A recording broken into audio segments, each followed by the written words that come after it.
Chief Minister Waikemchan Kangpukpi Paurga Senapati the Setlure CM na Kangpukpi District ki Henbung the Labor Haukolet Kipken gi Yumda Sangduna Awanungai Wari Sanakre Akiba Mina National Highway the Satsadabani Ki the Media Adum Satli High Chief Minister Waikemchan Haki Wafam Adabu Karim Katai Nabiki Miam Amagima Bangdangasi Chief Minister Waikemchan Kangpukpi Paurga Senapati District Headquarters at Kre Sahi Aniga Tatara Rum Gitung the Meitei Kuki Jo Singi Marakta Layram Batazana Badu Karga Makai Hanjile Haibu Utpoinamaki Halapagi Konsakta Kangpukpi District Henbung the Labor MLA How Collet Kipkengi Yum the Sang to the Chief Minister MLA Sigi Mung Manungi Mio Sing Punna Unaduna Awanungai Waris Hanaminakre Senapati District Frontend Organization Naga People's Organization NPO Senapati District Women Association Amasung Senapati District Students Association Napuna Sinduna Waikemchan Okpagi Thauram ama yawnaba Chief Minister asi hayuk Imphal dagi National Highway to the Kongsan kibari mahake Kongsat adu thanga Assembly Constituency gi MLA Tongbram Robindro su saruk yaki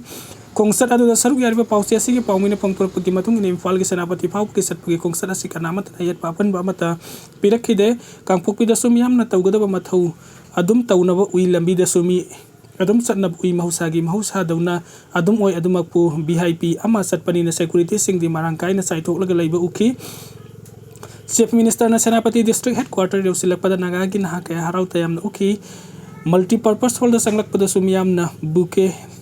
lengyan pi amasung natki oiba pijit laiteng sing thonbi dun ikay kumnabut kemi from adu da Deputy Chief Minister Losi Diko Karung AC gi MLA Komo Sasu Chief Minister Taram okpada saruk yaki Chief Minister okpagi thoram adu da mahang ki mahakilainga kasi tha ani Chief Minister okpagi thoram adu da mahang ki mahakilainga kasi tha aniga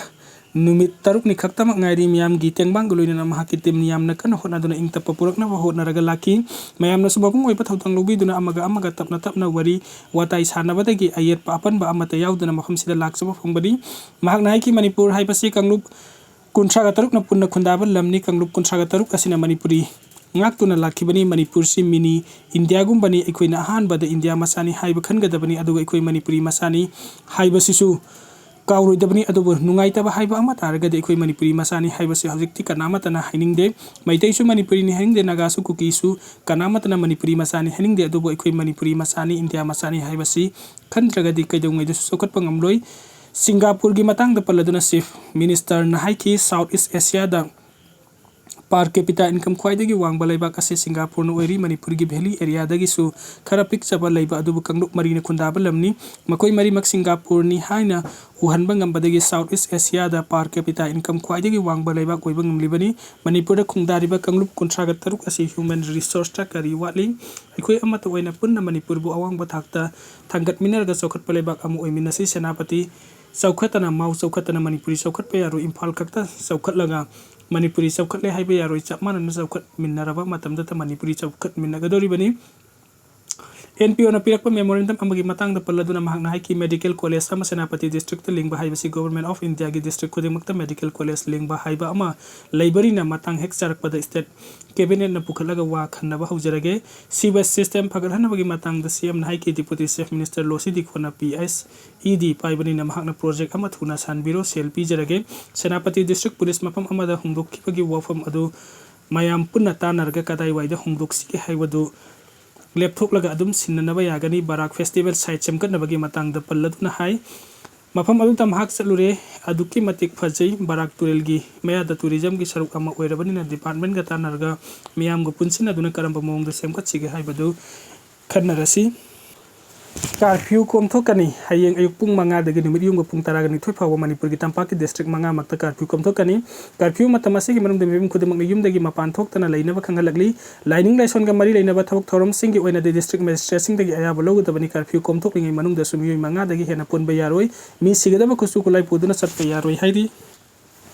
Jenda thajan kre nupi macha amagi kai kumnaba manghan biraba matung da halaga hundoklam bagi thaudokta senaba mioi ama jenda thajan kre agam pata hangba relief camp da sahini pan subata ngai be nupi macha ama April tarukta thiba khang kidraba matung da singjamai thong manakta sina phangkiba thaudok adu da senaba ni haiba more kunau leikai dagi leistram langamba sahi kunkani pan bonga si special just pokso Imphal SK court पुथुरकी police की माइके दगी नुमित तरा का मंगानी judicial custody PV नबा हाइजरकी Madhuda court ना अयाब P की hiring Nongmei Kaplakhre ngarang numidang athengbada Kangla Tongbida leba mandir manakta kulai paiba kuki lalahubani singnaba singna maikei ahumdagi sangsilaktuna mafam adwaida Nongmei round kaya kapsilakhre hairi Kangla Tongbi thong lanthoklaga CRPF yauna security force singna leiribani adubu makhoi leina mafam aduda kulai paiba kuki lalahuba ni singnaba singna mafam asita matau karamna maikei ahumdagi sangsilaktuna Nongmei kapsilakibanu haina mafam aduda leiriba miyoi singna hangnarakli maikei ahumdagi kapsilakpa aduda mafam aduda leiriba security force singna handuna chawrakna pung ama Makhairum kapnaki hairi thaudok aduda sokapangi paulaite Hormuz ta Iran na jahaz singdagi tax lawbagi matangda Trump na warning pikhre Strait of Hormuz power ga chaliba jahaz singdagi tax lawdura ceasefire dagi kanglon thugaire haina US President Donald Trump na phongdokre Social media thagalakpa waron amada Trump na haiki yanaki wafamgi wangmada Iran Strait of Hormuz pauduna chaliba jahaz singdagi tax lawduna leire nakal ani ceasefire lawthokraba matungda akhanaba jahaz khara kaktam ising lambi asta chathalli haibagi wafam phongdokna rakraba matungda Trump gi warning asi pirakpani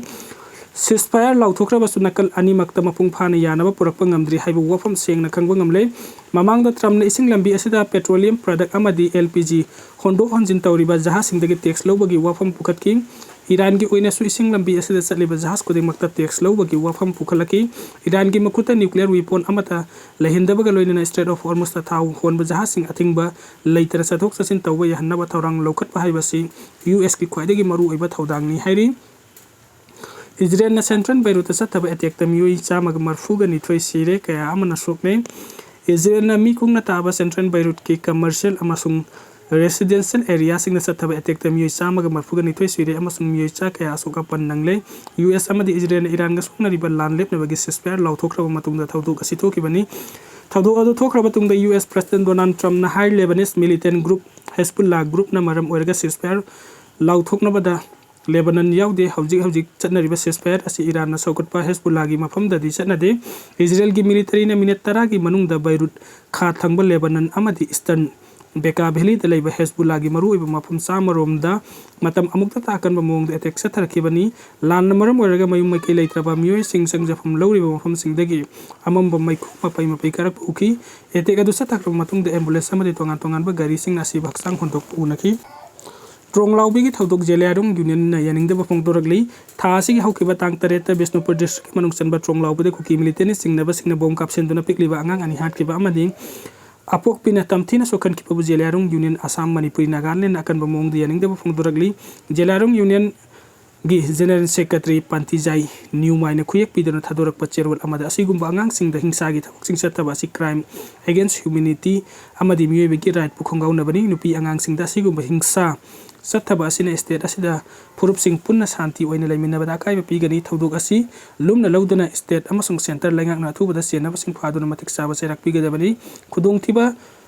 thokpa yaba mafam singda leiba mafam singsu security gi section thorang lawkhatuna ngak senbigadabani miyamna su pungning phatabaga loinana hena pamdaba thodok sing makhata na thoktana ba hotna biu leikidraba singi imung manungi awabada su lup asina saruk yajari hairi BJP ne losing ba ende gilenga makha samthalagadi manipuri pumchai chairagani anen manipuri amasung center da BJP amade masiga subminariba political party sing gilenga haibadi ende na makha asum sangthaduna leiragadi manipuri pumchai chairagani Meitei mutragani haine ex MLA RK ananangas paumising da phongdokre mahakna makata na haiki manipur da kundaminariba purup masel gi marakta amaga hatok naduna amasung asokapan yauna duna adum leirasanu haibagi mawong da irang asi loisinaba hotnade NDA yauriba political party sing amato oina famina duna state asigi irang matam sana prime minister amasung home minister gi thakta waruisin purakke hairabadi hanna irang loisinba yarabani pumnama asigi texas central government amasung state government oifam thogi irang asigi waruisin purakpa lengak paiminabada yauriba NDA gi political party kudi makki saurba thodang lai adubu makoina lana sin sapsana loisinba pamde manipur da leiriba civil society organization singna amatu oina punsin duna miyam gi kusam narga manipur da misam miyam hatanaba IDP sing masa gi mayum da hanjennaba ngamnaba ingtapna puraknaba hotna minasi haina so mahakna appeal tawki miyam gi mihut oiriba MLA mihut singna manipuri kan biyu ngamloidabu oregana kudakta resign tobiyu ngahek leitana irang thokliba sigi yenglaga su handoktuna military track down tawbagi tangai phadaba lei haina su mahakna makhata ki